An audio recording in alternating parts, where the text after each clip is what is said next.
안녕하십니까. 저 소개받은 효성중공업의 임준입니다. 들어가기에 앞서서 미국 전력 시장과 전력망에 영향을 미치는 핵심 요인이 무엇일까를 고민을 해봤습니다. 5가지 내용이 있지 않을까 생각이 되고요. 탈탄소와 분산화, 그다음에 AI 수요 확대, 전력 사용 증가, 그리고 전력막 제약과 인프라 격차입니다. 탈탄소화라는 개념은 이제 지금 기존에 이제 그 화석 에너지가 청정 에너지로 바뀌고 있는 어떤 모멘텀을 말씀드릴 수가 있겠고요. 이로 인해서 신재생 에너지 확대, 그리고 저희가 이제 베스라고 말하는 에너지 저장 기능의 확대가 이제 예상이 되고 있고요. 두 번째, 분산화라는 거는 이제 과거에는 중앙 집권적, 예를 들어서 대형 발전소가 중앙에서 발전을 만들어서 공급을 했다라고 하면 이제는 약간 뒷뜰의 발전소 같은 개념으로 그 가정용 패널, 뭐 태양광 이런 부분들이 발전을 하면서 양방향으로 전력이 지금 진행되고 있다. 이런 부분을 말씀드릴 수 있겠습니다. 세 번째, AI 수요 확대는 모두가 잘 알고 계시겠지만 최근에 이제 데이터 센터로 인한 전력망 확대라고 볼 수가 있겠습니다. 이 AI 데이터 센터의 확대로 인해서 사실상 전력 수요가 확대가 되고 있지만 또 하나는 이들로 인해서 지금 굉장히 많은 전력 수요가 공급이 수요를 따라가지 못하는 그런 상황까지 벌어지고 있는 어떤 이런 상황들을 말씀드릴 수가 있겠고요. 마지막, 전력망 제약 및 인프라 격차는 앞서 말씀드렸던 대로 이러한 지금 데이터 센터나 어떤 이런 부분들이 실질적으로 이제 전력 수요를 이제 이끌고 있는 원동력이 되고 있지만 인허가나 그 유틸리티들이 진행하고 있는 송전망 확대 이런 투자들은 실질적으로 이제 제대로 진행이 되지 않고 있어서 많을 경우에는 5년에서 10년 이상의 어떤 바틀렉이 벌어지고 있는 그런 상황들을 말씀드릴 수가 있겠고요. 그러다 보니까 인터커넥션 자체도 딜레이가 되고 있고 이러한 수요가 갑자기 급증을 하게 되면서 이퀴먼트의 쇼티지도 벌어지고 있다, 이렇게 생각이 됩니다. 조금 더 들어가기에 앞서서 미국 전력 시장을 한 번 더 짚어보고 들어가 보겠습니다. 미국의 전력 시장은 흔히 이제 너크라고 하는 NERC가 이제 어떤 게임의 규칙을 만드는 기관이라고 말할 수가 있겠는데요. 이들이 이제 미국에서 한 6개 기관으로 나눠서 이제 퍼크라고 하는 이제 연방 에너지 규제 위원회 산하에서 이제 에너지 규제 이런 부분들을 하고 있고요. 이제 앞서 말씀드렸던 대로 게임의 규칙이라는 개념에서 어떤 규칙을 만들고 이게 잘 진행되고 있는지 감시를 하고 모니터링을 하는 그런 기관입니다. 이제 지도상에는 8개의 기관이 현재 나와 있지만 지금 현재는 6개 기관이 남아 있고요. 텍사스 지역 TRE 위쪽의 SPP는 현재 RTO로만 활동을 하고 있고 플로리다 지역의 FRCC는 현재 그 역할을 SERC 쪽으로 이관을 한 상태입니다. 이 ISO하고 RTO는 사실 개념적인 면에서 차이가 있지만 현재는 사실 같은 개념으로 혼용이 되고 있는데요. ISO가 인디펜던트 시스템 오퍼레이터, RTO는 리지오널 트랜스미션 오거나이제이션이라고 해서 전력망을 중립적으로 운영하고 전력 수급 균형과 개통 안정성을 관리하는 기관입니다. 이들이 이제 도매 전력 시장을 운영하고 발전, 송전 자원을 배분하고 있는 기관이고요.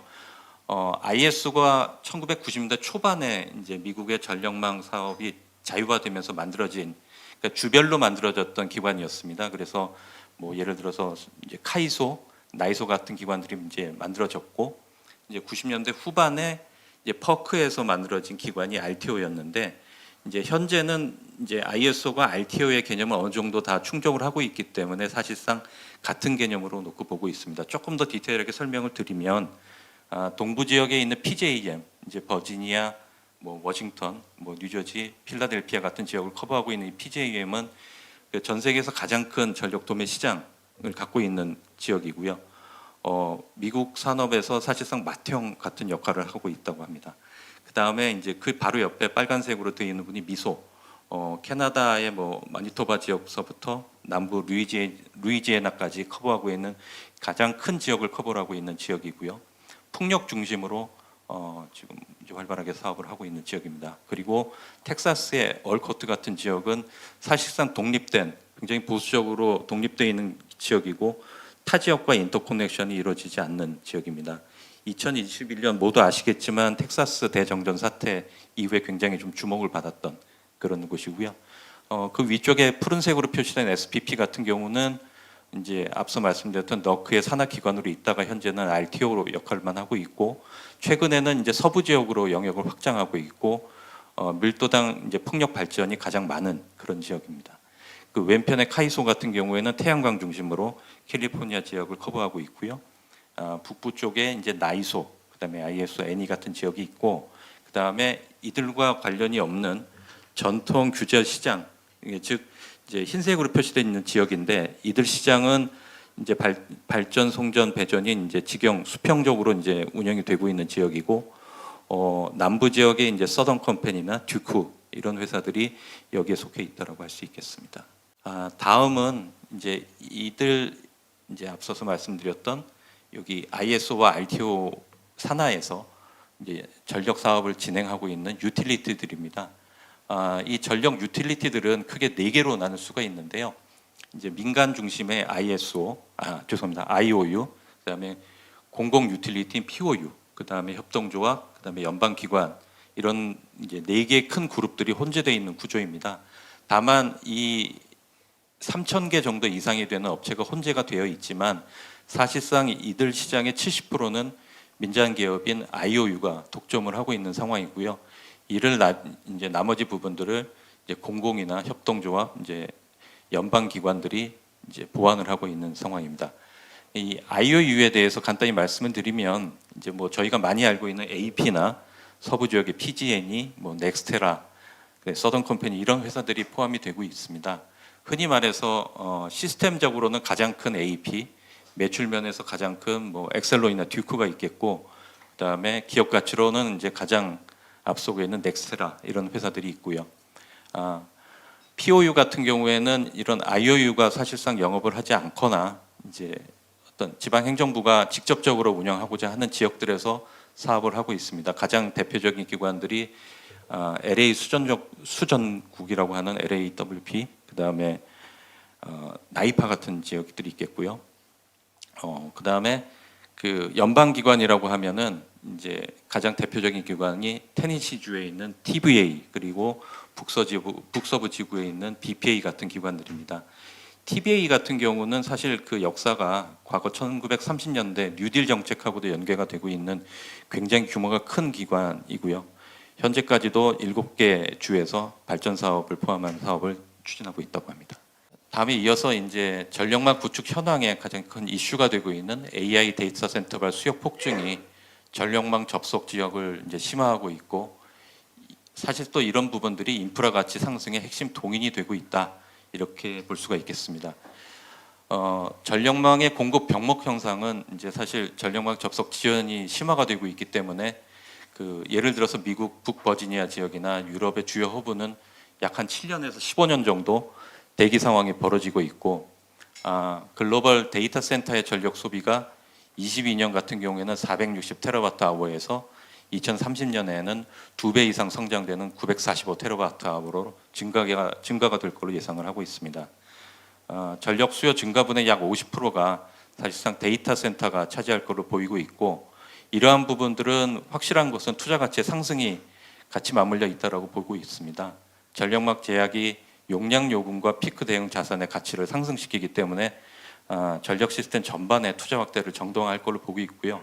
또한 이런 전력 여건이 좋은 지역에 이제 데이터 센터가 들어서는 부분들은 부동산 가치 면에서도 그 상승 효과를 일으킬 수 있는 그런 요소로 발휘가 되고 있는 그런 상황으로 보이고 있습니다. 미국 전력 시장의 투자 규모에 앞서서 글로벌 시장의 투자 규모를 먼저 보고 들어가 보겠습니다. 26년에 미국 시장은 중국을 제치고 세계 최대 전력망 투자 국가로 부상을 할 걸로 보이고 있습니다. 전 세계 투자 규모는 2026년 한 5,282억 정도로 예상을 하고 있습니다. 전년 대비 한 9.4% 성장을 할 걸로 보이고 있고요. 이 중에 이제 미국 시장은 2026년 1,219억 달러가 투자가 될 걸로 보여서 전 세계 투자액의 약 한 23% 정도를 차지할 걸로 보이고 있습니다. 가장 큰 이제 원동력은 사실상 데이터 센터와 관련된 수요 급증이고, 이로 인한 에너지 산업 전력화라고 보이고 있습니다. 전체 투자 규모가 2024년 한 1,050억 달러에서 28년 1,510억 달러 규모로 성장이 추정이 되고 있는데, 송전 인프라는 이 중에 동기간 326억 달러에서 485억 달러로 급증할 걸로 보이고 있습니다. 이러한 이제 투자 확대에 대한 부분의 가장 큰 원인은 노후 설비의 교체, 앞서 말씀드린 것과 같은 데이터 센터에 이제 관련된 부분, 그리고 이로 인해서 765 초고압 송전망의 확충까지 이렇게 예상이 되고 있습니다.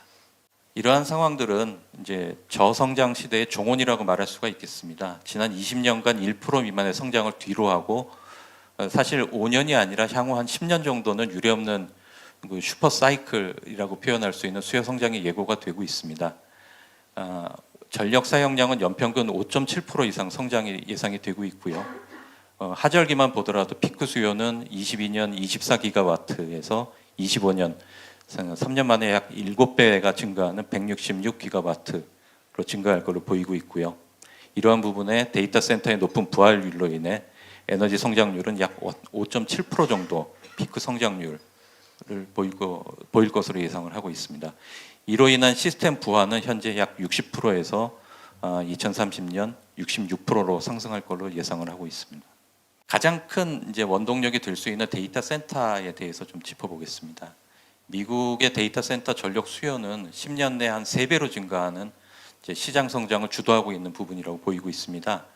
25년에 40기가와트, 30년에는 77기가와트, 그리고 35년에는 106기가와트로 급증할 걸로 보이고 있습니다. 블룸버그 자료를 기준으로 해서 저희가 검토를 해봤는데 이러한 기관들 중에 블룸버그의 자료가 가장 보수적인 부분이 있다고 보면 사실 여기서 언급한 이러한 수요 전망은 훨씬 더 커질 수도 있다라고 생각이 되고 있습니다. 여기에 보이는 대로 26년에 미국 전체가 48.3기가와트 정도로 예상을 하고 있고 30년에 77기가와트로 이제 성장을 할 걸로 보이고 있는데요. 가장 이제 주목받는 지역은 버지니아, 텍사스, 조지아, 그리고 오하이오 같은 지역으로 보이고 있고 또 이어서 펜실베이니아나 루이지애나 지역도 계속적으로 데이터 센터와 관련된 투자나 발전이 이루어지고 있는 상황입니다.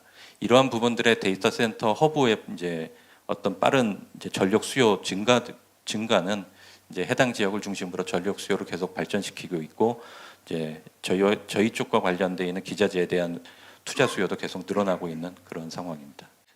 앞서 말씀드렸던 대로 개통 연계 수요는 텍사스의 얼코트, 그다음에 중부 지역의 미소, 그다음에 동부 지역의 PJM에 집중되면서 이제 병목 구조 형상이 이제 계속 발생이 되고 있고요.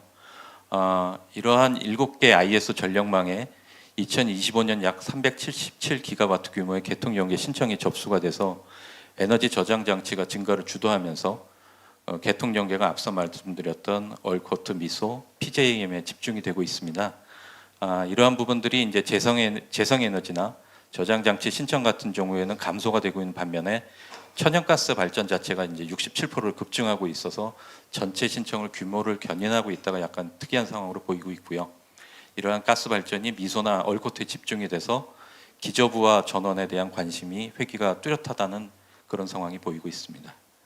이러한 풍력, 태양광, 저장 장치 모두 신청 감소세를 보이면서 정책 불확실성이나 시장 포화가 주요 원인으로 작용하고 있는 반면에 분산된 청정 에너지를 도시와 산업단지로 수송하기 위한 대대적인 송전망 확충은 불가피하다, 이렇게 생각이 되고 있습니다. 앞서서 말씀드렸던 전력망과 관련된 부분들은 이제 급기야는 미국의 765 산업을 다시 한번 부활시키는 계기가 되고 있는 것 같습니다. 2025년부터 미국에서는 765망에 대한 이제 대대적인 확충이 언급이 되고 있었습니다. 아시겠지만 이제 765는 사실상 미국이 종주국이었지만 그동안 투자도 없었고 그 기술들은 한국이나 다른 국가들로 이제 전이가 돼서 역으로 지금 한국에서 765에 대한 노하우를 미국으로 수출을 할 수 있는 그런 상황까지 놓이게 되었고요. 그 원동력이 되고 있는 부분은 앞서 말씀드렸던 데이터 센터와 관련된 부분들입니다. 개통 연계 대기 물량이 약 한 377기가와트, 이러한 부분들을 수용하기 위해서는 기존의 노후화된 송전선을 갖고는 대응이 어렵습니다. 이러한 노후화된 송전선을 단순 교체를 넘어서 더 높은 전압인 765급으로 용량을 가진 초고압 송전망으로 업그레이드를 해야지만 일단 가능한 상황이고요. 이러한 부분들은 사실상 어떤 미국에서 어떤 선택의 개념은 아니라 이제는 필수적인 개념입니다. 그렇기 때문에 PJM, 얼코트 같은 지역을 중심으로 현재 굉장히 많은 765 관련된 투자가 진행이 되고 있고 저희 회사도 현재는 765 관련돼서 이러한 부분에서 많은 이제 수주 기회를 확보를 하고 있는 그러한 상황입니다. 오늘의 주제인 이제 변압기 공급 부족 현황과 관련된 부분입니다. 사실 변압기와 관련돼서는 지금 저희를 포함한 국내 예를 들어 현대 그리고 미국 외국의 지멘스, 히타치, GE 같은 회사들이 모두 미국의 공장을 갖고 있고 대대적인 투자 계획을 갖고 있습니다만 사실은 그러한 투자에도 불구하고 과연 이런 현상이 해소될 수 있을까? 그렇게 생각은 안 합니다. 아마도 앞으로도 계속적인 이슈는 계속 벌어질 수 있다고 보이는 건 앞서 말씀드렸던 대로 송전망에 대한 투자는 계속적으로 진행이 되지만 투자에 대한 승인이나 여러 가지 부분들은 계속 병목 현상으로 발생이 되고 있고 그러한 부분들은 이제 과거에 비해서 리드 타임도 두세 배나 이제 증가를 하고 있는 부분으로 보이고 있습니다. 이러한 상황에서 기자재에 대한 주문은 계속적으로 급증을 하고 있지만 생산 캐파는 한계가 보이고 있고 이러한 부분들은 그 기자재 가격 변동이나 인건비 상승, 공급 부족으로 인한 이제 비용 인플레이션도 발생을 시키고 있다라고 보이고 있고요.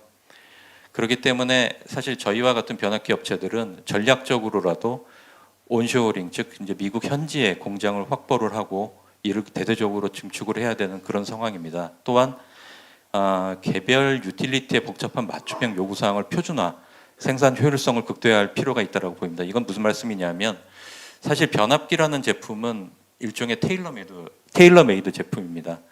그 모든 유틸리티들이 각각의 프로젝트에 맞춰서 매우 다양한 사양의 제품을 요청을 하고 있기 때문에 매 프로젝트마다 저희는 다양한 제품을 설계를 하고 공급을 해야 되는 부분이 있지만 앞으로의 이러한 이제 앞서 말씀드렸던 비용 인플레이션, 그다음에 리드 타임 장기화 이러한 관점에서 놓고 볼 때는 이러한 부분들의 표준화 같은 부분들이 계속적으로 확대가 돼야 될 부분이라고 보이고 있고요.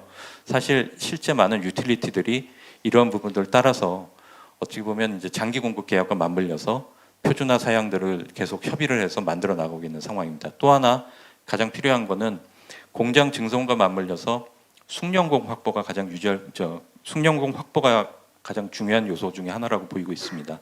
공장은 늘어나고 있지만 사실 그 공장에서 활동을 할 수 있는 숙련된 엔지니어들을 확보하는 것은 가장 큰 과제 중에 하나라고 보일 수가 있고요. 또 하나 지금 제품과 맞물려서 제품의 부품들, 변압기 같은 경우에는 지금 약 한 2만 개 정도의 이제 부품이 있다고 보이고 있는데 이러한 부품들의 실질적인 적기의 공급 이슈도 좀 계속 문제가 되고 있어서 저희도 계속 공급 회사들, 그러니까 뭐 예를 들어 부싱을 공급하는 히타치랄지 뭐 탭체인저를 공급하는 MRL랄지 이런 회사들과 그들의 이제 생산 캐파를 증설하는 부분까지도 협의를 하고 있는 이런 상황입니다. 지금 앞서 이제 말씀드렸던 저희가 미국 내에서의 공장 증설과 맞물려서 숙련공 확보 그리고 저희와 발맞춰 같이 갈 수 있는 공급망의 어떤 증설 그리고 그 저희의 고객이라고 할 수 있는 유틸리티와의 협의를 통한 이제 장기 파트너십 그리고 이걸 통한 장기 공급 물량을 확보를 하고 그리고 제품을 표준화하면서 이런 부분들을 해결할 수 있는 부분이 있지 않을까 그렇게 생각이 됩니다. 결론적으로 말씀을 드리면 향후 전망과 맞추어서 미국의 수요는 계속적으로 신규 수요나 그다음에 노후 설비가 교체가 맞물리는 더블 피크라는 구조 현상이 2030년대까지 앞으로도 약 한 10년 정도 이상은 계속적으로 벌어질 걸로 보이고 있습니다. 다만 이제 정책이나 비용 인허가, 보안 리스크는 일종의 어떤 리스크로 작용할 수가 있다고 보이고 있습니다. 그 변압기와 관련돼서는 60MVA급 이상에 대해서는 한국 업체들에 대해서는 반덤핑 관세를 미국이 부여하고 있습니다. 그리고 이번 미국 정권이 들어서면서 이제 관세와 관련된 부분들, 뭐 상호 관세, 그다음에 철강 관세 같은 것들이 과거와 비교해서 없었던 부분들이 발생이 되고 있고 이러한 리스크를 어떻게 잘 활용을 하고 대처하느냐가 저희와 같은 기업들한테는 일종의 이제 생존의 문제가 되고 있습니다. 즉 앞서 말씀드렸던 더블 피크와 맞물려서는 저희가 굉장히 기회를 갖고 있는 반면에 그 관세나 인허가 관련된 부분에서의 리스크가 굉장히 많이 변화가 되고 있고 계속적으로 그 불확실성이 커지고 있는 부분이 있기 때문에 규제 대응력이나 현지화 역량을 갖춘 저희 같은 제조사가 앞으로 그 모습을 어떻게 갖추느냐가 향후 10년에 시장을 주도하지 않을까 그렇게 생각을 합니다.